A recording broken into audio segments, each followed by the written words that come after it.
Hello दोस्तों, कैसे हो आप सब। आशा करता हूँ कि सब अच्छे होंगे। तो चलिए आइए शुरू करते हैं आज की क्लास। और इस क्लास में हम सीटेट अगस्त 2023 पेपर 2 सामाजिक विज्ञान एनसीईआरटी फिल्टर का दोस्तों मॉक टेस्ट नंबर 13 करने वाले हैं। तो दोस्तों अगर हम बात करें कि इस क्लास में हम क्या करने वाले हैं, तो क्लास 7th की एनसीईआरटी से दोस्तों हिस्ट्री का चैप्टर नंबर 1 और चैप्टर नंबर 2 के क्वेश्चन आंसर करने वाले हैं। तो चलिए शुरू करते हैं दोस्तों क्लास की आज के पहले प्रश्न के साथ। तो दोस्तों प्रश्न नंबर 1 को शुरू करने से पहले आप सभी एक कॉफ़ी और पेन ले लेंगे और उसमें इस प्रकार से नंबरिंग करेंगे। और दोस्तों जैसे हम प्रश्न नंबर 1 करते हैं, प्रश्न नंबर 1 आपका सही हो जाता है, 2 आपका सही हो जाता है, तो सही टिक लगाते जाएंगे, सही प्रश्न के आगे सही टिक लगाते जाएंगे। और क्लास के अंत में दोस्तों आप पाएंगे कि आपके कितने प्रश्न सही हो रहे हैं। और ऐसा करने से दोस्तों आप अपनी स्वयं की तैयारी का स्वयं से मूल्यांकन कर सकते हैं। तो चलिए शुरू करते हैं दोस्तों आज के लिए पहला प्रश्न। प्रश्न नंबर 1, अभिलेखागार के संबंध में सत्य कथन की पहचान करें। तो दोस्तों कथन ए दिया गया है कि ऐसा स्थान जहां दस्तावेजों और पांडुलिपियों को संग्रहित किया जाता है। और कथन बी है दोस्तों, आज सभी राष्ट्रीय और राज्य सरकारों के अभिलेखागार होते हैं। और कथन सी है, जहां वे अपने तमाम पुराने सभी सरकारी अभिलेख और लेन देन का ब्यूरो का रिकॉर्ड रखते हैं। और कथन डी है दोस्तों, उपरोक्त सभी कथन सत्य है। तो दोस्तों अभिलेखागार के संबंध में कथन ए बी सी ये तीनों के तीनों कथन सत्य हैं। तो दोस्तों इसलिए यहाँ पे सही उत्तर हो जाएगा ऑप्शन नंबर डी, उपरोक्त सभी कथन सत्य। तो चलिए दोस्तों बढ़ते हैं अगले प्रश्न की ओर। अगला जो दोस्तों प्रश्न है प्रश्न नंबर 2, और ये इंपॉर्टेंट प्रश्न है और ये सीटेट एग्जाम में पूछा गया प्रश्न भी है। तो दोस्तों प्रश्न है कि अतीत में विदेशी किसे माना जाता था। अतीत का मतलब हो जाएगा दोस्तों प्राचीन समय में विदेशी किसे माना जाता था के संबंध में हमें सत्य कथन की पहचान करनी है। तो कथन ए है दोस्तों, ऐसा व्यक्ति जो भारत का न हो विदेशी कहलाता था। और कथन बी है दोस्तों, किसी गांव में आने वाला कोई भी अनजान व्यक्ति विदेशी कहलाता था। और ये कथन सी हो जाएगा दोस्तों। कथन सी है, जो उस समाज या संस्कृति का अंग ना हो विदेशी कहलाता था। तो दोस्तों अगर कोई व्यक्ति किसी समाज और संस्कृति का अंग नहीं है तो वो विदेशी कहलाता था। और कथन डी है दोस्तों, गांव में रहने वाले दो अलग अलग किसान, तो दोस्तों उनका क्या है, धार्मिक धर्म अलग है, जाति अलग है, परंपराएं अलग है, से जुड़े होने पर भी एक दूसरे के लिए विदेशी नहीं होते थे। तो दोस्तों अतीत में विदेशी के संबंध में हमें क्या करना है, सत्य कथन बताना है। तो सत्य कथन हो जाएगा दोस्तों बी सी और डी, ये तीनों कथन सत्य हैं, इसलिए इस प्रश्न का सही उत्तर ऑप्शन नंबर 4 हो जाएगा। और अगर हम बात करें कि कथन ए क्यों गलत है, तो दोस्तों कथन ए में बताया गया कि ऐसे व्यक्ति जो भारत के न हो विदेशी कहलाता है। तो दोस्तों वर्तमान स्थिति को देखते हुए तो ये बात बिल्कुल सत्य है, लेकिन हमें अतीत में पूछा जा रहा है, तो इसलिए ऑप्शन नंबर ए दोस्तों क्या हो जाएगा, गलत जवाब हो जाएगा। और गलत जवाब होने के कारण दोस्तों उपरोक्त 3 कथन सत्य है, बी सी डी, तो इसलिए ऑप्शन नंबर 4 सही उत्तर हो जाएगा। तो चलिए दोस्तों बढ़ते हैं अगले प्रश्न की ओर। अगला जो दोस्तों प्रश्न है प्रश्न नंबर 3। तो दोस्तों प्रश्न है, 7वीं सदी के नए राजवंशों के उदय के संबंध में सत्य कथन की पहचान करें।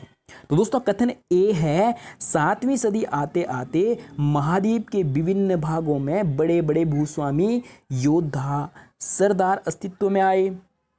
और कथन बी है दोस्तों, उनसे उम्मीद की जाती थी। तो किन से उम्मीद की जाती थी, जो दोस्तों बड़े भूस्वामी हैं, योद्धा सरदार है, ठीक है, उनसे उम्मीद की जाती थी कि वे राजा स्वामी के लिए उपहार लाएं, उनके दरबार में हाजिरी लगाएं और उन्हें सैन्य सहायता प्रदान करें।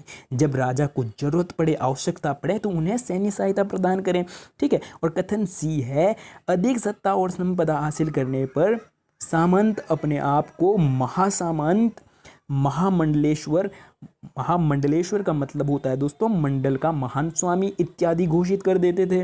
और कथन डी है दोस्तों, कभी कभी वे अपने स्वामी के आधिपत्य को से स्वतंत्र हो जाने का दावा करते थे। तो दोस्तों इसका उदाहरण क्या है, राष्ट्रकूट ने अपने आप को क्या कर दिया था दोस्तों, स्वतंत्र घोषित कर दिया था। ठीक है, तो दोस्तों अगर हम बात करते हैं कि इसका सही उत्तर कौन सा हो जाएगा, तो दोस्तों कथन ए बी सी डी चारों के चारों कथन सत्य हैं। तो दोस्तों इसलिए इस प्रश्न का सही जवाब ऑप्शन नंबर 3 हो जाएगा। तो चलिए दोस्तों बढ़ते हैं अगले प्रश्न की ओर। अगला जो दोस्तों प्रश्न है प्रश्न नंबर 4, राष्ट्रकूट के संबंध में सत्य कथन की पहचान करें। तो दोस्तों कथन ए है राष्ट्रकूट के संबंध में दोस्तों हमें क्या करना है, सत्य कथन की पहचान करनी है। तो कथन ए है 8वीं सदी के मध्य में एक राष्ट्रकूट प्रधान दंती दुर्ग अपने चालुक्य स्वामी की अधीनता से इनकार करता है। तो बिल्कुल सत्य बात है, ये अभी हमने ऊपर वाले कथन में देखा था। और कथन बी है दोस्तों, उसे हराया, किसे हराया दोस्तों, चालुक्य स्वामी को हराया और हिरण्यगर्भ नामक अनुष्ठान किया। ठीक है, बिल्कुल सत्य बात है। और कथन सी है दोस्तों, इससे याचक जन्मा क्षत्रिय न होते हुए भी। तो दोस्तों जो याचक मतलब जो क्षत्रिय धर्म या क्षत्रिय जाति में जन्मा व्यक्ति ना होते हुए भी वो क्या है, हिरण्यगर्भ नामक अनुष्ठान कराते थे और क्या कर लेते थे दोस्तों, क्षत्रित्व प्राप्त कर लेते थे। और कथन डी है दोस्तों, क्षत्रिय लोग हिरण्यगर्भ कराया करते थे। जो क्षत्रिय लोग हैं, क्षत्रिय लोग क्या कराया करते थे दोस्तों, हिरण्यगर्भ कराया करते थे। तो दोस्तों हमें राष्ट्रकूट के संबंध में क्या बताना है, सत्य कथन बताना है। तो दोस्तों अगर हम बात करें तो इसमें ऑप्शन नंबर ए, कथन ए बी सी तीनों के तीनों सत्य हैं और कथन डी असत्य हैं। तो दोस्तों इसलिए इस प्रश्न का सही जवाब कौन सा हो जाएगा, ऑप्शन नंबर 4 इसका सही जवाब हो जाएगा, ए बी सी सत्य है। और अगर हम बात करते हैं कि डी क्यों गलत है, तो दोस्तों क्षत्रिय लोग थोड़ी करवाते थे, क्षत्रिय लोग हिरण्यगर्भ नहीं कराया करते थे, जो क्षत्रिय नहीं होते थे वो कराते थे। तो इसलिए कथन डी असत्य हो जाएगा। तो चलिए दोस्तों बढ़ते हैं अगले प्रश्न की ओर। और अगला जो दोस्तों प्रश्न हो जाएगा प्रश्न नंबर 5 सही उत्तर हो जाएगा। तो दोस्तों प्रश्न नंबर 5 है, कल्हण द्वारा रचित बृहद संस्कृत का काव्य के संबंध में सत्य कथन को चुनना है।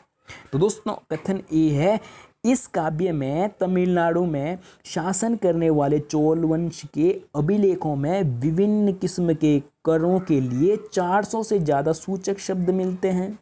ठीक है, और कथन वी है दोस्तों, इस काव्य में कश्मीर पर शासन करने वाले राजाओं का इतिहास दर्ज है। और कथन सी है दोस्तों,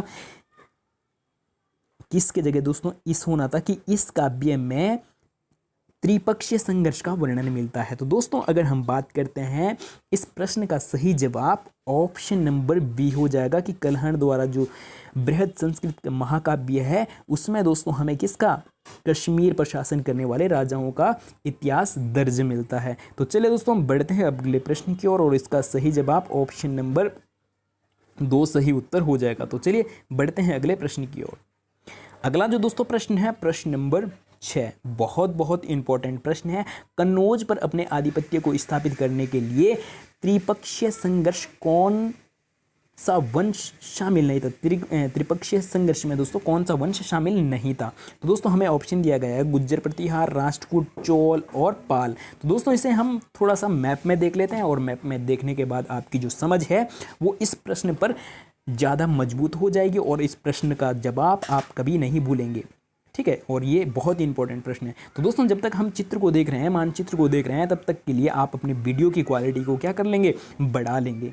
ठीक है, तो दोस्तों ये हो जाएगा कन्नौज, और कन्नौज पर ही क्या कर रहे हैं, आधिपत्य या अपना साम्राज्य विस्तार करने के लिए, या उसे कन्नौज को क्या है अपने अधिकार क्षेत्र में लेना या अधिग्रहण करना के लिए किन किन वंशों के बीच क्या चला दोस्तों, त्रिपक्षीय संघर्ष चला, वो हम समझने वाले। ये हो जाएगा दोस्तों गुर्जर, प्रतिहार, राष्ट्रकूट और पाल वंश, और ये हो जाएगा दोस्तों नीचे चोल वंश यहाँ पे है। ठीक है, तो किन किन राजवंशों के मध्य दोस्तों संघर्ष चलेगा, तो गुर्जर, प्रतिहार और राष्ट्रकूट और पाल वंश के बीच क्या चलेगा दोस्तों, कन्नौज पर आधिपत्य के लिए संघर्ष, त्रिपक्षीय संघर्ष चलेगा। और चोल वंश क्या है, कन्नौज से बहुत दूर होने के कारण दोस्तों ये इसमें क्या है, रुचि नहीं दिखाता है। तो चलिए दोस्तों बढ़ते हैं प्रश्न की ओर। और अगर हम बात करते हैं तो दोस्तों आपने मानचित्र में देख लिया होगा कि इस प्रश्न का सही जवाब क्या हो जाएगा कि कन्नौज पर अपने आधिपत्य को स्थापित करने के लिए त्रिपक्षीय संघर्ष में कौन सा वंश शामिल नहीं था। तो चोल वंश शामिल नहीं था क्योंकि वो कन्नौज से बहुत दूर था। ठीक है, तो चलिए दोस्तों बढ़ते हैं अगले प्रश्न की ओर। और अगला जो दोस्तों प्रश्न हो जाएगा प्रश्न नंबर 7। तो दोस्तों प्रश्न नंबर 7 है, अफगानिस्तान के गजनी का सुल्तान मोहम्मद के संबंध में सत्य कथन की पहचान करें। तो दोस्तों कथन ए है, सुल्तान मोहम्मद के नियंत्रण का विस्तार मध्य एशिया के भागों, ईरान और उपमहाद्वीप के उत्तर पश्चिम हिस्से तक किया। ठीक है, और कथन बी है दोस्तों, वह लगभग हर साल उपमहाद्वीप पर हमला करता था। जो दोस्तों अफगानिस्तान के गजनी के सुल्तान कौन है, मोहम्मद है, ये उपमहाद्वीप पर क्या करते थे, हर साल क्या करते थे, अटैक या हमला करते थे।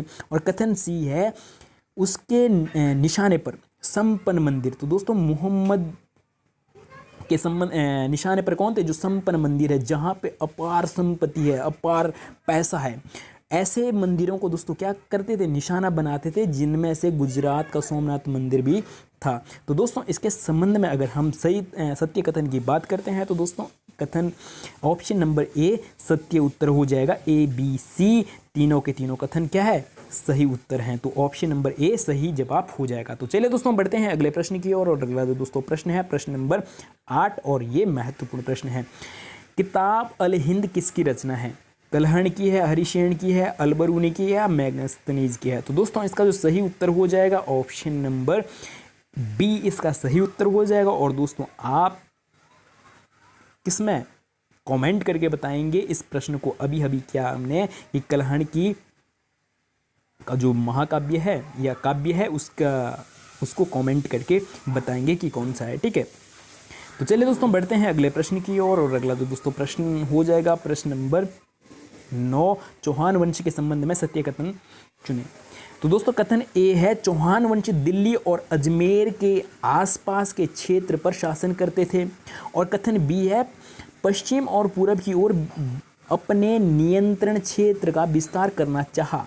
तो दोस्तों जो चौहान वंश है इन्होंने पश्चिम और पूरब में अपने नियंत्रण क्षेत्र का विस्तार करना चाहा, जहां गुजरात के चालुक्यों, पश्चिम में दोस्तों इन्हें किन से, गुजरात के चालुक्यों और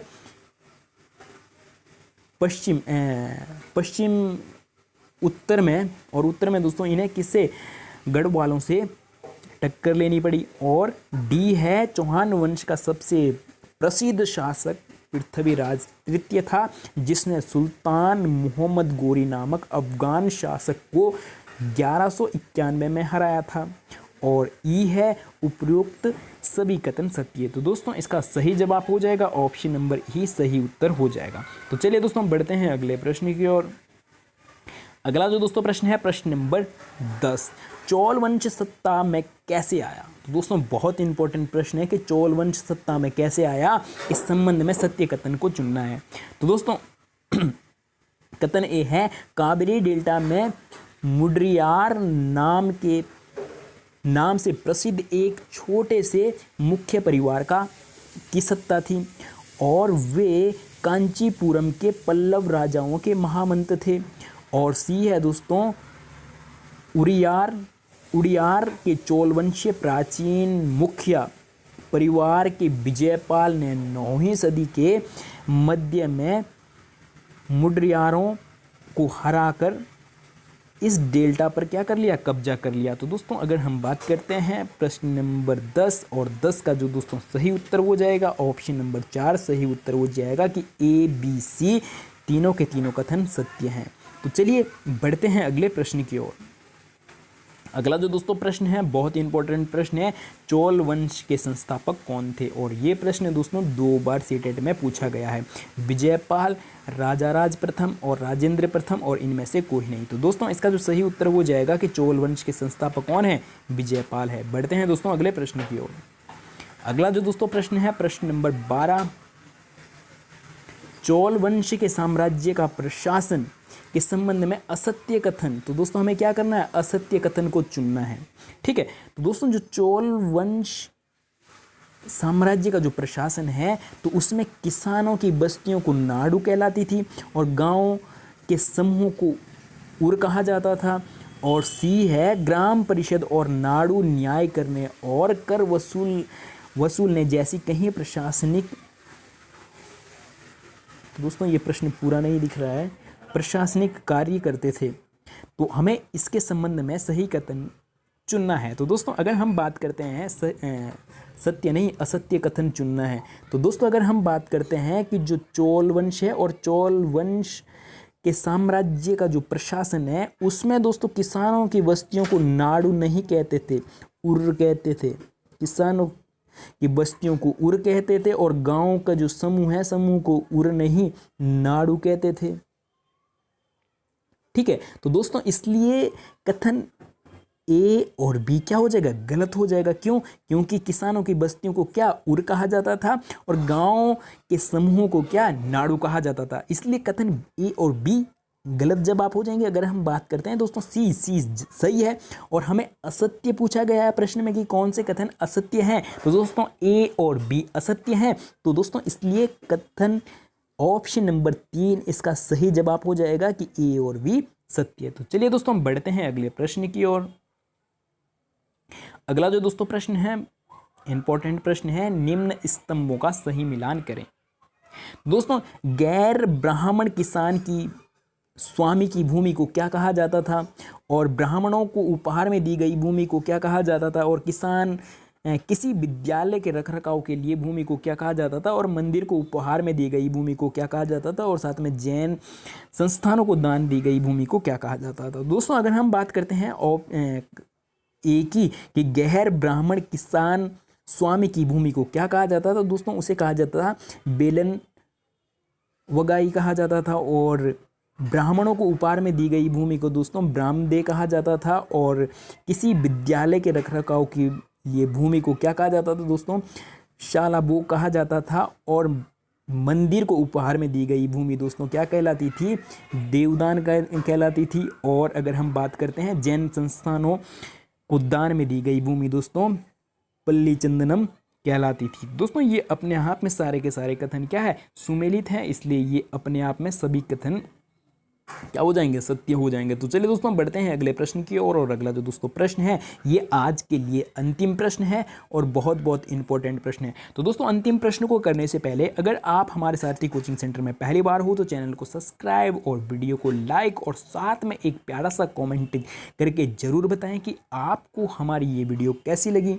ठीक है, तो दोस्तों हमें क्या करना है, कथन ए और बी को क्या करना है, स्तंभ ए और बी को क्या करना है, सही मिलान करना है। तो अगर हम इसको थोड़ा सा मैप में देखें, ठीक है, तो आपको ज़्यादा अच्छे से समझ में आ जाएगा।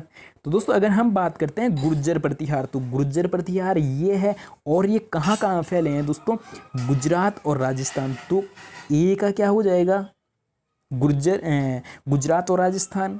ठीक है, गुर्जर प्रतिहार। और अगर हम बात करते हैं दोस्तों राष्ट्रकूट, तो राष्ट्रकूट वाला हिस्सा ये है और ये कहाँ पे है, तो दोस्तों इसका सही हो जाएगा कि भैया ये पश्चिमी दक्कन। और वहीं पे अगर हम बात करते हैं दोस्तों पाल वंश, तो दोस्तों पाल वंश कहाँ पे है, तो ये वाला हिस्सा पाल वंश हो जाएगा और ये कहाँ, बंगाल में है।